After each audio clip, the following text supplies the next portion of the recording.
Live from the Christian Bible Baptist Church studio, your favorite noontime show, The Baptist Lunch, hosted by Pastor Gil Lorena. Amen. Magandang tanghali po sa inyo lahat mga kapatid, and to all the listeners out there, magandang tanghali po. I know it's so very late na tayo nag-start, and but alam niyo po talaga ang Diablo ay gumagawa lang. Just to explain what happened mga kapatid, ay everything is good here sa studio. Wag po kayo mag-alala, okay lang po lahat ng tao dito. At buhay pa naman, di pa naman sumasabog yung mga utak, no? Pero ang gusto ko lamang po ngay paalam sa inyo, continue to pray because wise talaga ang Diablo. Alam niya kung paano i-delay, paano sisirain ang programa natin. Because what happened here, everything is all set. Everyone is all set then, of course. Set na ang lahat, ang tao, ang gamit, everything is all set. Pero bigla pong ang ginawa naman ng Diablo, yung system naman, ang kanyang dinown. Yan. Paano yung system? System, ang kanyang dinown. Yan. Kaya shout out sa mga wag na yan. No, kaya then na-down po yung system. Ang tagal. Hindi po makapag-live ang church kanina. So, pero Sir Antonio now is ginagawa niya na po ngayon at mamaya ayusin po natin yan. Okay? Kaya po tayo na late na start. Pero ang kagandahan po dito, late man tayo nag-start pero yung mensahe ng Diyos na gustong ipaabot sa atin ay kailanman ay hindi magiging late. Alright? Yan, North, South, East, and West Corner, magandang tanghali po sa inyo lahat. Sa lahat ng mga nasa trabaho, sa lahat ng mga nasa school, magandang tanghali po sa inyo. And of course, I just want to shout out yung ating pong pinagkukunan ng mga computers ngayon. Shout out po sa inyo, PC League. Yan, at shout out sa PC League Tanza, Cavite. Yan, shout out po sa inyo. At thank you for being a part of everything here na ating pong ginagamit for the live program. Kaya kung gusto nyo ng quality na PC setup, PC League is the answer. Yan, okay, may kita nyo sila sa Facebook. PC League, yan po ang ano nila, ang pangalan sa Facebook page. Alright, so tuloy-tuloy po tayo mga kapatid. At again, magandang tanghali po sa inyong lahat. At ako'y nagagalak na kasama ko po kayo ngayon sa programa po na ito, especially sa ating po programang The Baptist Lunch, your favorite noontime show. At ito po ang ating pinag-uusapan po dito is all about cultivate and motivate yourself by being established in the faith. Okay? At kaya sa lahat ng mga kabataan na nakikinig ngayon, team focus and team preparation, kung kayo ay may time pa makinig, kasi alam ko, lalo na siguro yung team prep, ilan sa mga team prep pwede pa. Pero yung mga karamihan siguro sa team focus ay nakabalik na sa kanila from the break time. May mga nagyoyosi pa siguro dyan sa labas. Well, anyways, ay magandang tanghali, no? At sa lahat ng mga full-time na tulog kayo sa bahay ng member, pakigising nga po muna yung mga yan. Sabihin mo ba? Ay, wala naman siguro nagagano, no? Shoutout lang sa yan, shoutout kay sa aking pinsan, kay Kuya Michael Densing. Shoutout Kuya Mike. Yan, magandang tanghali po sa iyo. Alright, tuloy-tuloy po tayo. Katulad ng ating na pag-aaralan for the past few Thursdays ng ating pong live ay patungkol po sa The Baptist Lunch Young People's episode. It is very important na lagi po namin sinasabi po dito na kayo po ay maging grounded sa inyo pong pananampalataya. Alam niyo po, everything that we are doing sa ibabaw po ng lupa po na ito, ang pinaka-foundation po ng lahat po ng yan ay wala na pong iba kundi ang ating pananampalataya. Once a Christian became weak on her faith, yan na po ang simula ng pag-decline ng kanyang Kristyanismo. And hindi ko po tinutuldukan, no? And it's not my job to point out a person na para sabihin na, wala, tapos na ito sa kanyang pananampalataya. Hindi po natin trabaho yan. What we are saying here, brethren, is that if you became weak on your faith, everything in your Christianity will become weak. Okay? Bakit po? Dahil yung ating po pananampalataya is the basis of everything. Hebrews chapter 11 in verse number 1, ano po sabi ng Bible? Now faith is the substance. Pag sinabi po natin yung substance, ito po ay sustansya. Ito po ay something that holds ng isang bagay or ng isang tao.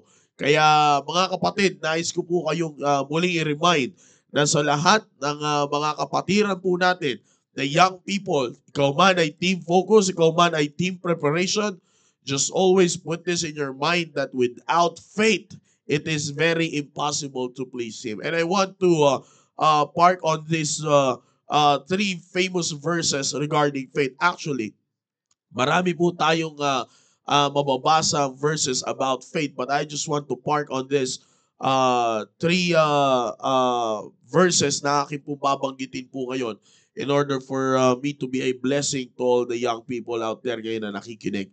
Alam niyo po, by the way, since na kahit ito ay programa ng young people, no, magandang tanghali po sa mga adults na kasama po natin ngayon, sa mga parents. It's good thing that you're here.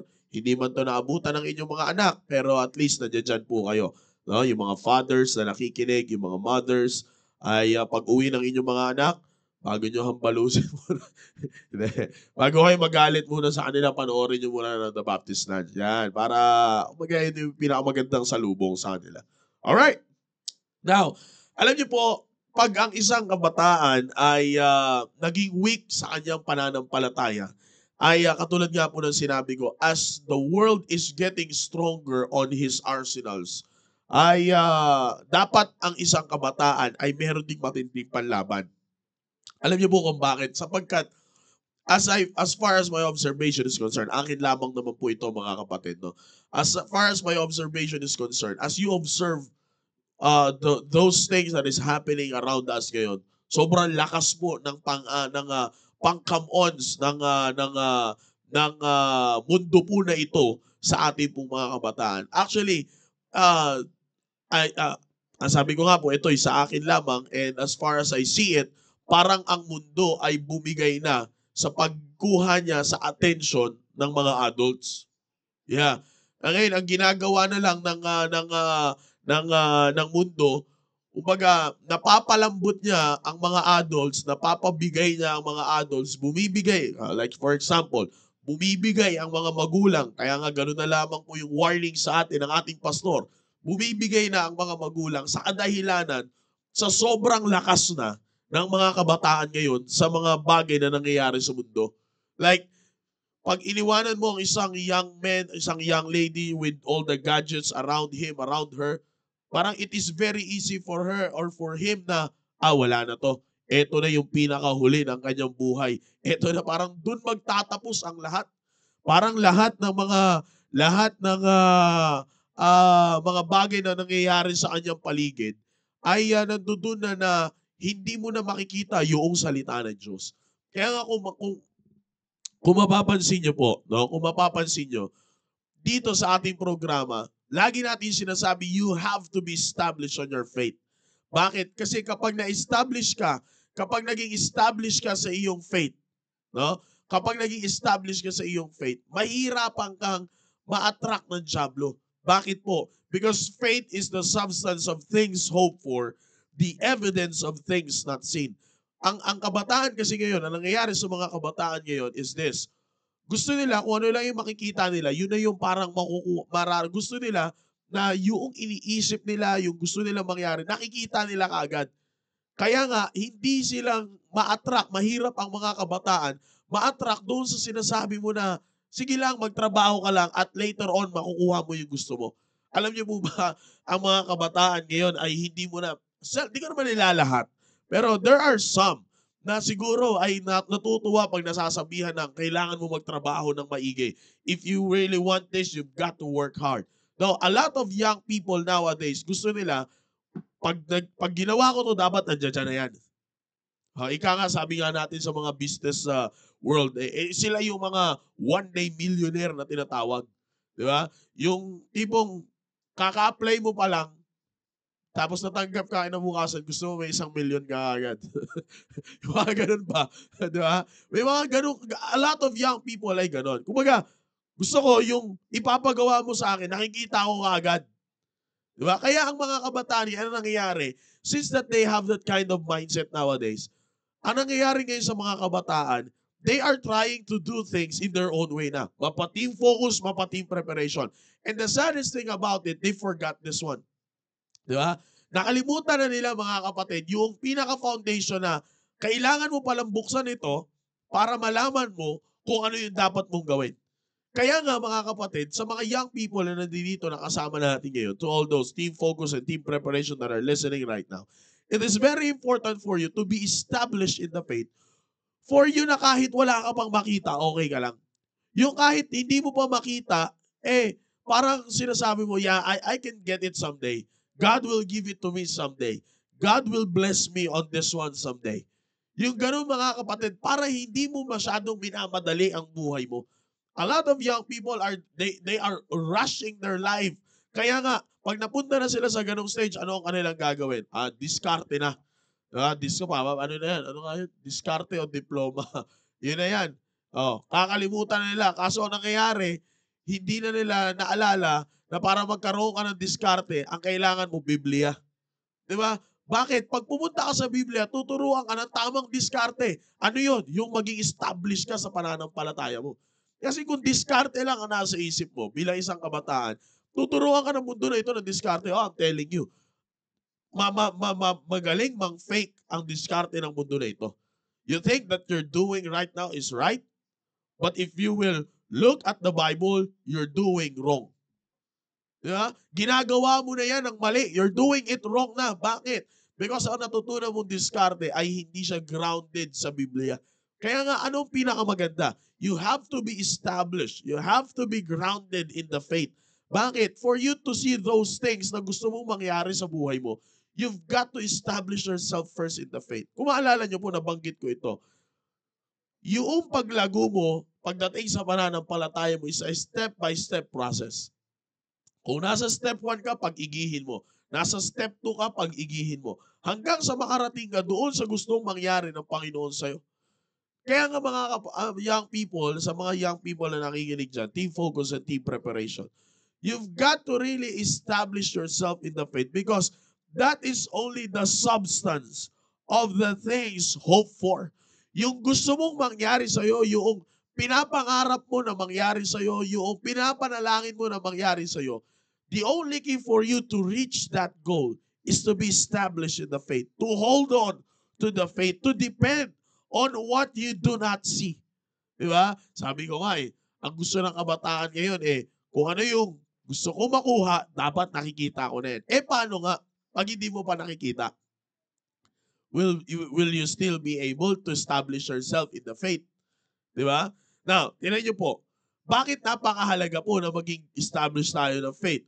Through faith, sabi ng verse number 2, through faith, we understand that the worlds were framed by the word of God, so that the things which are seen were not made of things which do not appear. So makikita nyo po, katulad ng banggit ko sa inyo ng mga nakaraang Webes, if you are not be able to establish yourself in the faith, you will never understand how the worlds were framed. And if you did not understand if you will not understand how the worlds were framed, hindi mo ngayon alam paano gagamitin yung mga bagay na nasa mundo. That's why a lot of young people nowadays ay napapahamak sa mga bagay sa mundo. Bakit? Because they are not established in the faith. Bakit ko po nasabi napapahamak sila kapag hindi sila established in the faith? How they will be able to understand na ito pala ay pwedeng gamitin sa tama. Ito pala pwedeng gamitin sa tama. Our Facebook ay pwedeng gamitin sa tama. Kung mapapansin nyo po, biyaya ng Panginoon, ako po, I'm not trying to lift up myself, pero kung makikita nyo po yung laman ng Facebook ko, puro mukha na po ng ating simbahan yun. And ganun din po sa ibang mga kasamahan ko dito. Puro prinsipyo, puro devotion, puro share na link. Di ba? If you will not be able to let yourself be established in the faith, okay? If you're not be able to make yourself established in the faith, you will never understand the things of this world. Sabi ko nga sa inyo, sino kaya ngayon ang nag-iisip sa mga kabataan na yung kanilang mga gadgets ay pwedeng gamitin sa tama? Sino ngayon ang mga nag-iisip sa team preparation na yung trabaho ninyo na ipinanalangin nyo sa Panginoon ay pwede pala yung maging susi para kayo ay gamitin sa gawain ng Panginoon. Di ba? Katulad na lamang po ng mga ganyan. Kasi napakaganda na makita po natin ang realidad ng sitwasyon po ng mga kabataan ngayon sa kadahilanan para ma-check din ang mga young people natin ngayon if they are really established in the faith. Oh, katulad na lang ng sa team preparation, di ba? Maraming masyadong naggagahol sa trabaho but they already forgot God. They already forgot the church of God, the importance of being in the church. Di ba? Like they go to the church by, kasi sabi ni mama di ba? Nakasanayan ko na simula nung maliit ako. Pumupunta na kami sa simbahan. Di ba? Lahat ay nagiging ritual, but if you will just dig deeper, if you are established in the faith sa pamamagitan ng pananampalataya, you will be able to understand how the worlds were framed. Take note, the worlds were framed by what? The Word of God. Sa madalit sabi mga kapatid, you being established in the faith, by being established rather in the faith, that will lead you to be more closer to His Word. Now, tingnan niyo po, basahin po natin. That through faith, we understand that the worlds were framed. Kung mapapansin niyo po, wala po diyang comma, walang period, walang colon, walang semicolon, walang kahit anong mga pamamaraan para ikaw ay mag-post. Bakit po? Nasaan po ang pag-post pa dyan? Nasa God pa. Doon ka pa lang magpo-post. Na ano po ang sabi? Through faith, we understand that the worlds were framed by the Word of God. Kaya nga, if you are established in the faith, you will be able now to understand that everything that is happening around you is framed by the Word of God. Di ba? Kaya nga, mapapansin nyo po, mga kapatid, na nandito tayo ngayon, we are living, young people, you are living now in your life. You are living in your time right now na kung saan lahat ay kaya kang gabayan ng salita ng Diyos. Di ba? Kaya nga in the book of Proverbs, ano po ba ang sabi ng book of Proverbs? The eyes of the Lord are in every place, beholding the evil and the good. Di ba? Kasi pag nandoon ka na sa evil, napapalapit ka na doon sa ginagawa mo na masama, nandiyan dyan ang Diyos para sabihin, hindi yan. Kaya nga bakit po? Sapagkat everything here was created by the Word of God. Everything here was created by God. Kaya nga napakahalaga, kapatid, na sa lahat ng young people na nakikinig dyan, teenagers and young adults. Okay? Teenagers are the team focus from 13 to 24. Young adults are the team preparation. Oh, di ba? Now, kung titingnan po natin, if you are not established in the faith, hindi mo maintindihan na, oo nga, yung mga, hindi mo ma-apply yung prinsipyo na sinasabi ng ating mahal na pastor, na convert every situation to grow. Hindi mo mako-convert ang isang bagay para sa iyong ikalalago if you did not establish yourself in the faith. Bakit? Ito, alam pong nangyayari ngayon.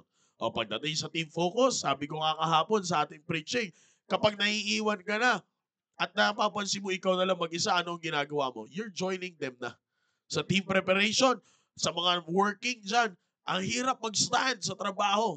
O maybe you can say it to me na, hindi mo lang kasi sir naiintindihan pag ikaw na lumagay sa kalagayan. Sabi ko nga po, wala man ako sa kalagayan ninyo, pero syempre, hindi pa rin yan mas aangat sa kalagayan na tinuturo sa atin ang salita ng Diyos. Di ba? Kaya nga, kahit saan ka ilagay, sabi ko sa inyo kahapon, kahit saan ka ilagay, kahit anong sitwasyon, pag ikaw ay established sa pananampalataya mo, you can convert every situation to grow. Bakit po? Because you understand that that all things around you and everything that is happening around you was framed by the Word of God. Alam niyo po yung word na frame po dito. Kung maintindihan niyo po, ilalagay na lang po natin yun sa salitang maintindihan po natin. Alam niyo po yung salaan, okay? Sinala na kung sakali, kung sa ibig sabihin po natin sa ating salitang Pilipino, sinala na ito. Kumbaga, ito para masala nyo maintindihan.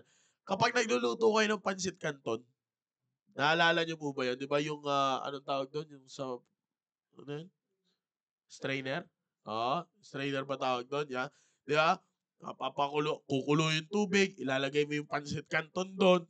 Mamaya, pancit canton tayo. Oh. ilalagay mo yung pancit, ilalagay mo yung pancit canton doon.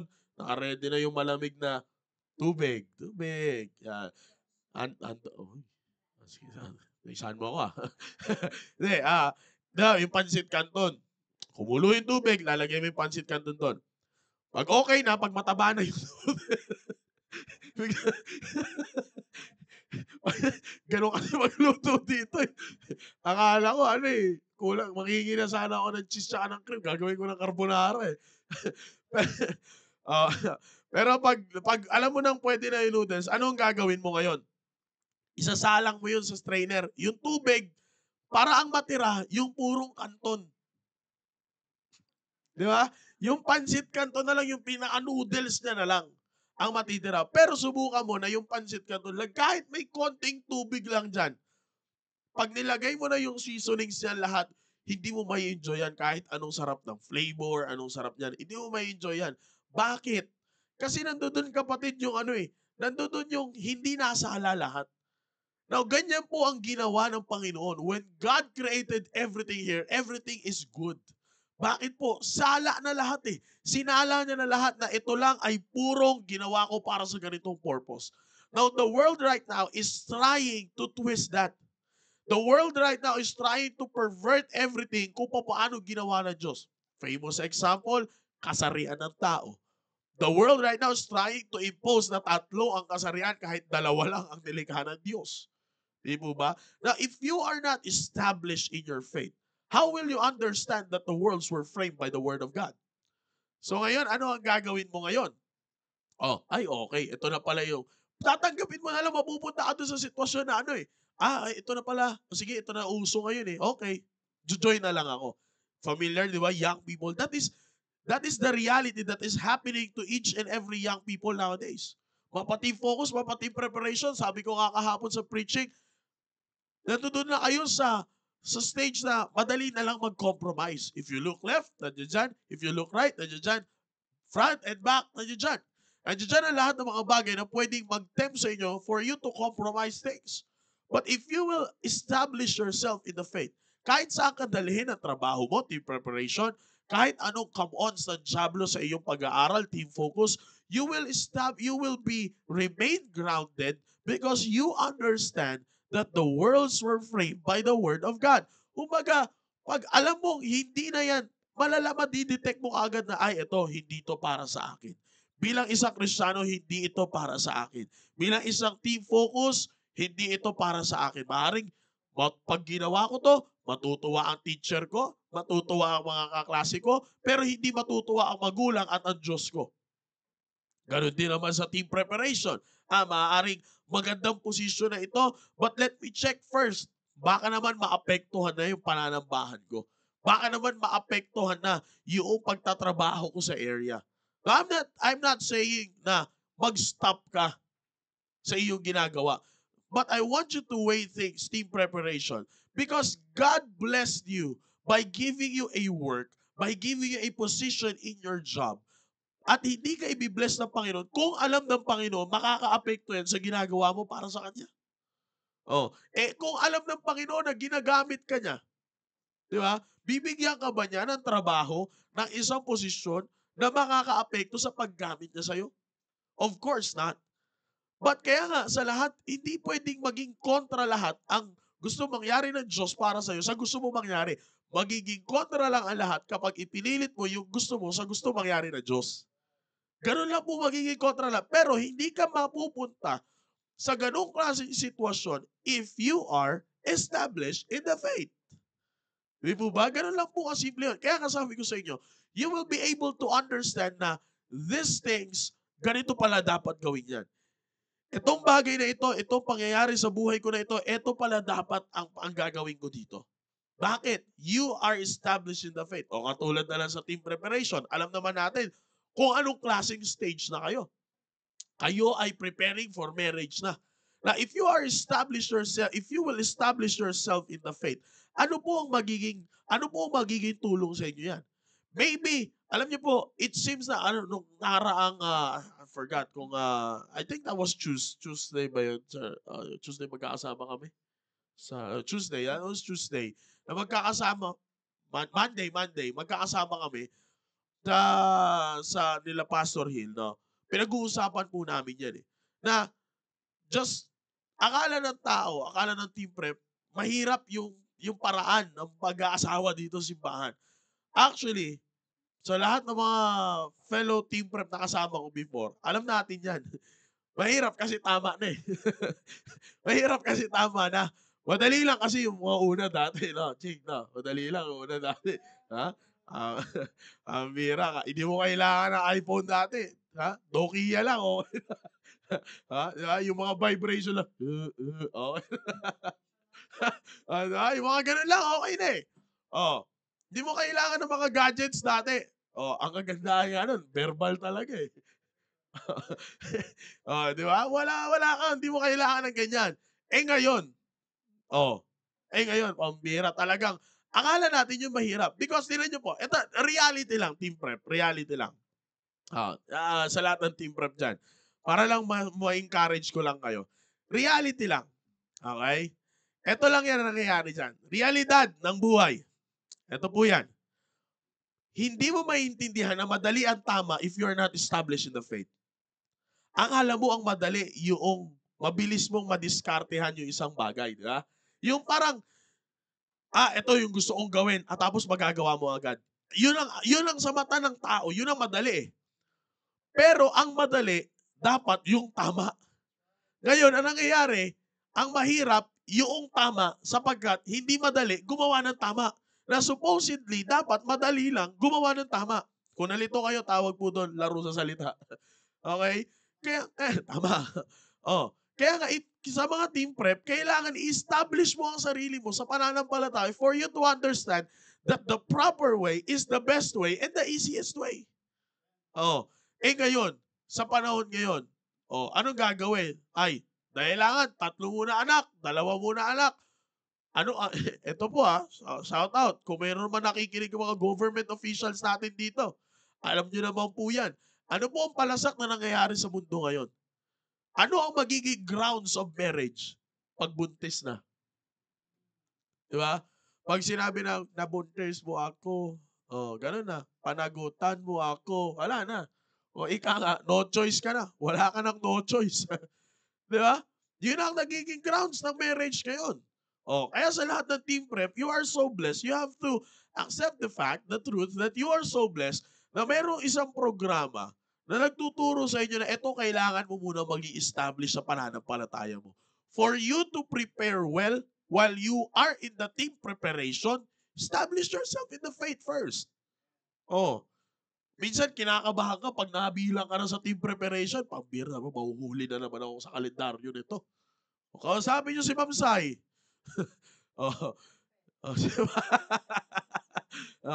andyan si Ma'am Fe.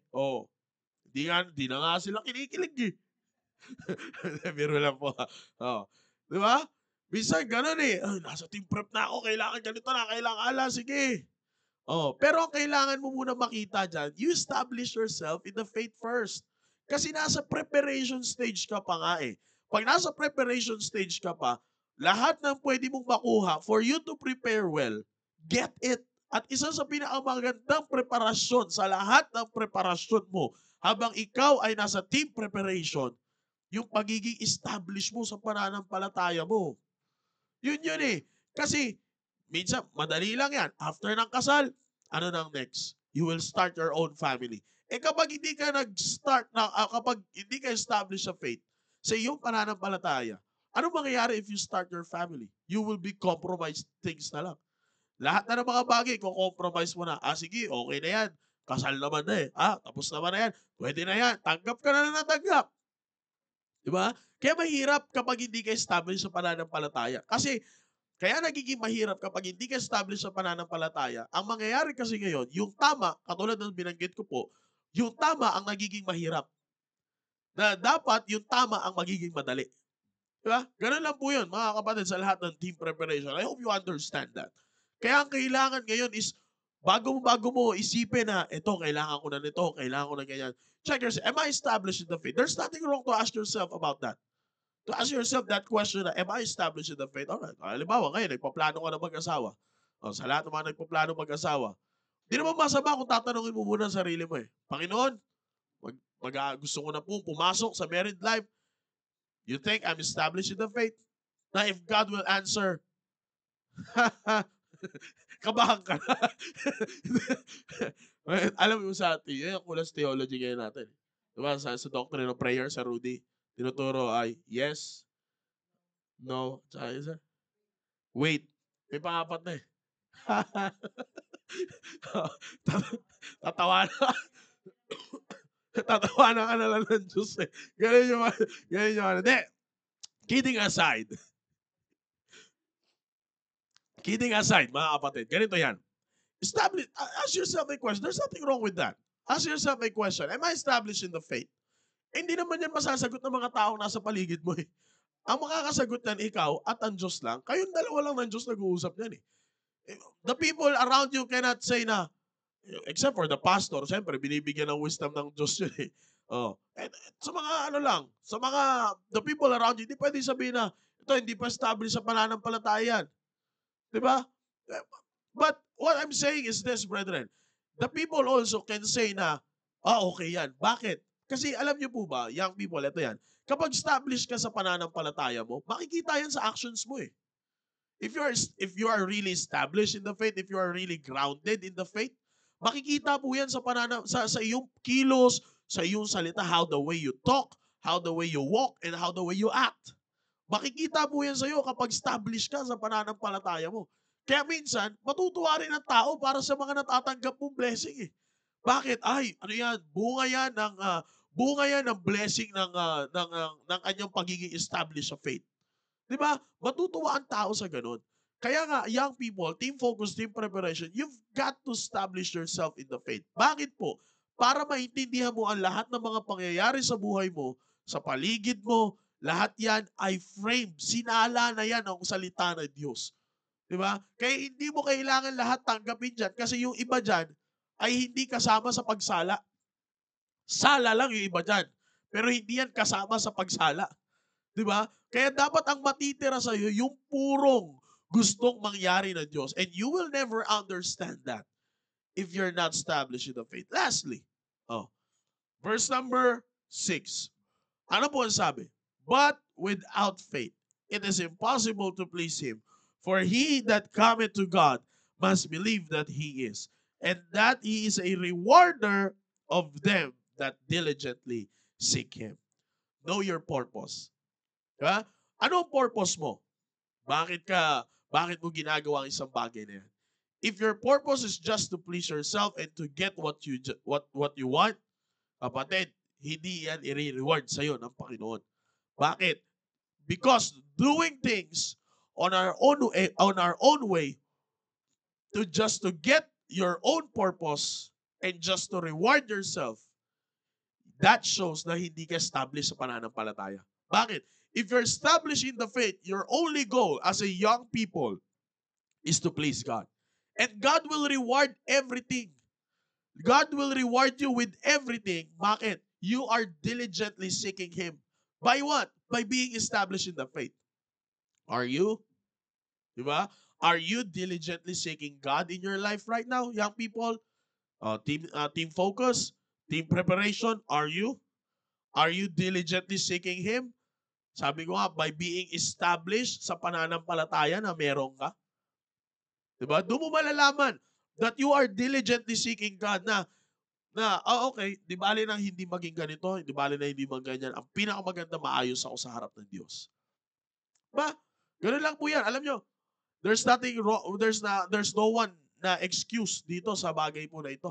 Bakit po? Kasi ang usapan na dito, yung ikaw ay mag-establish sa pananampalataya mo. Diba? Yung gusto mo mangyari, lahat ng pwedeng mangyari sa'yo, dapat ang common denominator mo is pananampalataya mo. Bakit? Without faith, it is very impossible to please Him. It is very impossible to please God. For he that cometh to God must believe that He is. O, tingnan nyo. Para sa, ito, familiar na to. Akala ng mga team preparation, pang bata lang ito eh. Di ba? Kasi nung bata ka, sasabihin, pag may kailangan, di ba? Ano sasabihin sa'yo ng nanay mo? Mag-pray ka. Oh, pag sinabihan mo yung team preparation ngayon, nagpaplano mag-asawa, sabi mo, mag-pray ka. Hindi ako mananalangin yan. Hindi ako mananalangin yan. Wala nang pray-pray. Maniwala ka sa pray-pray na yan. Oh, sige na gani, sunggab na gagad ba? Oh, ganun na lahat. Di ba? Kaya nga ang nangyayari kapag hindi na sinagot pag hindi binigay sa ng Panginoon, hindi na a-attend ng church, hindi na magiging active sa area, hindi na magpapakita, magbabakasyon, magpo-post sa Facebook na alone lang siya sa dagat, maglalabas ng sama ng loob sa thoughts. Bakit? Because you just want to please yourself. That's the problem of many people nowadays, especially young people. Ang gusto ng young people, kaya ako gagawin to, just to please myself. Ilan kaya sa mga young people ngayon ang gumagawa ng mga bagay just to please God? Yung wala kang ibang iisipin kundi mapasaya mo ang Diyos. Yan lang. Di ba? Young people, ang gandang mindset, di ba? Na in everything that you will do, ang mindset mo, mapasaya mo ang Diyos. Ay, kapatid, I'm telling you, kapag ang isang young people, ganyan ang mindset, malaki ang pwedeng magawa sa buhay niya. Malaki ang pwedeng magawa ng Diyos sa buhay niya. Sabi mo, ganun lang mindset mo. Wala kang ibang pwedeng gawin. Wala kang ibang nasa isip gawin, kundi mapasaya mo ang Diyos. I'm telling you, kapatid, sinasabi ko talaga, pagpapalain at pagpapalain ka ng Panginoon. God will reward you everything eh. Bakit? Naniniwala ka na kayang gawin ng Diyos yan eh. Yun ang pinakamaganda doon, team prep. Di ba? Establish yourself in the faith na kayang gawin ng Diyos ang mga bagay sa buhay mo. Kung naiimposible ka na mag-asawa, makakapag-asawa ka. Di ba? Relax ka lang. Establish yourself in the faith. Team focus. Kung naiimposible ka na, magugustuhan ka ng mga kaibigan mo by being grounded in the Word of God. Just keep on establish yourself. Just keep on establishing yourself in the faith. Later on, you will find out, kasama mo dito yung mga kaklase mo sa simbahan. Marami na po nagpatunay na ganyan. In fact, nakakatuwa nga, gaya na nababanggit ni Sir Joe dito eh. Nakakatuwa kasi pag tinignan mo yung messenger ng Team Focus, nakakatuwa that some of the Team Focus, kaso ladies lang. Nasaan yung mga lalaki? Di ba? Nakakatuwa kasi, makikita mo doon, Sir Ponching, sinisiran talaga nila eh. Yung mga kaklase nila. I mean like boldly. Ibig sabihin, maraming tao sa paligid. Hindi sila nahihiya maglabas ng tracts, maglabas ng Bible. Kaso, babae. Nasaan yung mga lalaki? Diba? Pugi-pugi nyo pag linggo. Puro kayo pugi. Hindi naman kayo makapaglabas ng tracts sa school ninyo. Diba? Yun lang. Shoutout ko. Mga kasama namin sa taas. Umawak ng camera. Nasa na kayo? Shoutout sa inyo. Si Tony. Di ba? Di ba? Kaya nagagalit si PG sa inyo eh. Ganun lang naman yan mga kapatid. You've got to establish yourself in the faith for you to please God first. Kasi pag ina-establish mo ang sarili mo, maniniwala ka that God can do everything. Kaya mo sabihin, that nothing is impossible with God. Huwag ka lang kakanta ng Nothing is Impossible by Planet Shakers. Pero gawin mo talaga totoo yan sa buhay mo. Di ba? Gawin mo totoo yan sa buhay mo na walang imposible sa Diyos. And ano sabi ng Bible? Ano sabi ng verse number 6? You will be rewarded. If you diligently seek Him, paano mo nga i-diligently seek ang Diyos if you're not established in the faith? Team preparation, ano man ang pinapanalangin mo ngayon, just keep on establishing yourself in the faith. God will reward you everything. God will grant your prayers. I'm pretty sure with that. God will grant your prayers pag nakita ng Diyos na establish ka sa pananampalataya mo. And how come nasasagutin ng Diyos yung pinapanalangin mo? Sabi nga ng Diyos, ito pa nga lang binibigay ng mundo sa iyo, hindi mo na ako maalala. Paano pa pag sinagot ko yung gusto mo mangyari? Baka kalimutan mo na ako. O, tingnan nyo, team preparation. Nandito, alam ko, nandito si Sir Tony. O, alam ko, kausap naririnig ako ni Sir Tony ngayon. O, ilan sa mga team preparation na after nilang graduate sa team preparation, wala na. Daily mo na makita sa mga activities sa simbahan ba? Oh, kahit sa area hindi mo na makita. Nawawala na parang bula. Talagang totoo yung sabi ng Bible Life is like a vapor. Pagkatapos graduate sa team prep, wala na. Pagkatapos, ano lang yan Sir Monchik, pagkatapos, kasal. Kasal. Siyempre, gagawin kang guest sa team prep. Matik yan. Ano yan Kumbaga, ano lang naman ito, salitang balbal lang. Ritual. Oh, parang gano'n na lang yan. Oh, para lang makita ng tao na ito yung blessing. After ng Friday na yon. Bye-bye. Wala na. Pagkatapos mag-live sa GC, tapos na ang usapan. Kanya-kanyang buhay na. Di ba? Yan yung, kaya minsan yan ang kailangan mo rin isipin, team prep. Di ba? Sabihin ng Diyos, ito pa nga lang pinapakita sa ng mundo, di mo na ako maalala pag sinagot ko yung gusto mo mangyari, may baka magkalimutan na tayo. Sabi ng Diyos, hindi mo matinggo ito. Oh, ang dami nang gumawa sa akin yan Paano kung ganun sagutin sa atin ng Diyos? Di ba?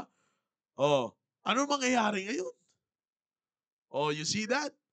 Di ba? Biglang naglalaho na parang bula. Yan ang gusto mangyari. Kaya nga, ang pinakamaganda ngayon, establish yourself in the faith. Establish yourself in the faith para makikita mo na you believe that God can do everything for you. And once you do that, God will reward you. Will diligently seek Him and God will reward you everything. Kaya katulad ng banggit ko po sa inyo, kapatid, kagabi, hindi mo kailangan mag-compromise. Lugi ka kapag nag-compromise ka. Sayang people, alam nyo, gusto ko lang bigyan ng diin to kahapon sana pero para sa young people, di ba? Sayang, sabi ko nga, yung prinsipyo na binitawan ko po sa inyo kahapon di ba? Compromising in a place where you do not belong is not worth it. And it is a waste of time. Sayang Akalain mo magko-compromise ka para lang magustuhan ka ng mga kaklase mo, para magisikat ka lang sa school, kailangan mag-compromise ka sa kanilang gusto mangyari. No. Sayang. Sabi ko nga kahapon, di ba? Sa mga estudyante, papasok ka na alas 5. Uuwi ka rin na alas 5. Kung magko-compromise ka, hindi ka naman pala taga doon. Di ba? So pagbalik mo doon, anong matatandaan ng tao sa iyo ngayon? Ito, compromise yan compromiser yan. Di ba? Yung problema, hindi ka naman taga doon O ganun din sa team preparation. Para lang makuha mo yung gusto mo, anong gagawin mo? You will compromise things na. Problema, hindi lang naman hanggang doon. Okay, compromise ka para makapag-asawa ka. Hindi naman doon magtatapos Hindi naman magtatapos sa kasal ng pag-aasawa. You will establish your family. Paano ngayon kung sa umpisa nag-compromise ka na? Pag nag-start ka ng family, kompromisado na lahat. Kaya pwede naman po, katulad na nababanggit lagi dito, pwede naman hindi ka dumating sa point na magbabawi-bawi ka pa. No, right now, young people, team focus, team preparation, establish yourself in the faith. Once you do that, kapag nangyari yun, kapatid, believe me, God will reward everything na karapat-dapat ka. Okay? So, I hope na yan ay naging pagpapala sa lahat ng mga young people po natin na kasama po natin yan. Alright? Kaya sa lahat ng mga kapatiran na team focus and team preparation, yan ang huwag na huwag niyong kakalimutan. Establish yourself in the faith. Verse 1, verse 3, and verse 6. Yan ang ating ginamit ngayon. Alright? Kaya sa lahat ng mga team focus, just focus na ma-establish mo ang sarili mo sa pananampalataya mo at ganoon din sa mga team preparation. The best preparation for you is to establish yourself in the faith. Alright? So I do believe na ngayon po tanghali na ito, bagamat we started late, ay naging pagpapala pa rin ang programa po na ito para po sa lahat ng mga kapatiran po natin ngayon. Alright? And again, ay mamaya, wag niyo po kakalimutan ang programa ng Team Focus, Staying Alive. And patuloy yung ipanalangin. Alam niyo po, Excuse me. Patuloy niyo po ipanalangin, ano, yung mga gamit po natin dito. And sabi ko nga po ang ating mahal na pastor ay bumibili ng mga gamit. Ang simbahan po ay bumibili ng mga gamit para po sa ikakaayos. Sabi nga, ang nag-anniversary pa lang ay Team Prep at saka Team IP. IP at saka sa November, this coming November, mag-anniversary na rin po yung Staying Alive. And nakaraang March, nag-anniversary na rin tong TBL, di ba? Hindi ba? Nakalimutan? Ha? Oh, well, anyways, kung inyo po titingnan, 4 years, kapatid. 4 years nang ginagawa ang mga programa na ito. Kung iisipin ninyo, grabe na yung taon na yan. Diba? Abay, pwede pa tayo masumaba sa Itbulaga. Maniwala ka sa akin. 4 years na natin ginagawa ito. And lahat po ito ay para po sa inyo. Kaya sa lahat ng mga adults, take time, no, na makapanood po kayo ng mga programa. Lalo na sa inyo mga young people.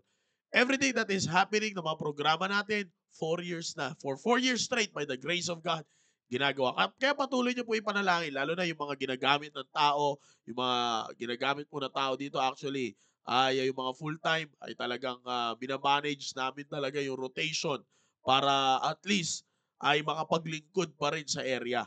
No? Binamanage namin yung rotation dito at ganoon din po yung mga gamit, ginagastusan po yan ng simbahan.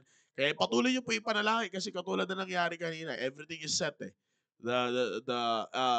Technicality wise, lahat maayos na. Pero ang bumibigay ngayon, ang ginagamit ng Diablo na hindi paganahin yung system, yung loob na mismo. Wala naman. May magagawa tayo doon, pero hindi ka agad, mahirap kapag biglaan. Kaya patuloy niyo ipanalangin na huwag magtagumpay ang Diablo sa lahat ng plano niya po. Okay? Para patuloy po kaming magiging pagpapala po sa inyo lahat. Alright? Alright, sampu na po ng aking mga kasamahan po dito sa loob ng Baptist Studio. Maraming salamat po sa pagsubaybay po ninyo sa inyong pinakapaboritong programa tuwing tanghali. This is the Baptist Lunch Young People's episode. And again, Team Focus, I'll see you later. And pati sa mga adults, no? You are very much welcome na mag-watch po niya. Kung meron man taga-ibang simbahan dito, you are very much welcome to watch our program. Alright? Lahat po ito ay para po sa kaluwalhatian ng Panginoon. Kaya ang aking lamang po masasabi sa pagtatapos ng programa po na ito is to God be all the glory. God bless you all. Have a blessed day ahead.